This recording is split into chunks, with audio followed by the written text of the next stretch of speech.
You see, someone asked a question during the discipleship class last Sunday, and this question was like, people are no longer preaching sin and the judgment of sin. You see, now let me say this to you. What God has called us to do in His Christ is not to preach sin. And that is why when you see ministries that emphasizes on sin, check their members, they live in fear. But the Bible says you have not received the spirit of bondage again to fear, but you have received the spirit of adoption.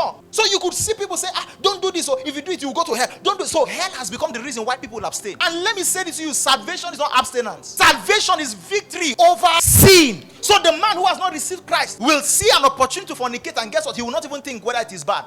But the one who has received Christ, first of all, his conscience will tell him that you are a new creation. There is something that tells him that this is not who you are. God has had their conscience dead, but you have your conscience alive by the Spirit of God. Have you not heard people say, me, I've accepted my faith, I know I'm going to hell? They don't have a choice. They've tried. And that is why when we preach the gospel, we are not preaching sins to people. We are preaching the resurrected Christ. What He has done in His Christ. That is what we preach. When you want to help people, you don't prescribe the problem, you prescribe the solution. So instead of preaching sin, the soul that sinners shall die, even the sinner knows he's damned. They know their destination. What we preach is that for God so loved the world, that He gave His only begotten Son, that whoever believes in Him shall not perish, but have everlasting life. They know that they are damned. They have this fear. What if I die now? Where am I going to? Uncertainty. But you see, the believer does not have fear. Even when death comes face to face, to live is Christ, to die is gain. Whichever way, it is a win. If you leave me here on earth, we are doing more for the kingdom. If you take me now, we are going to meet with our King.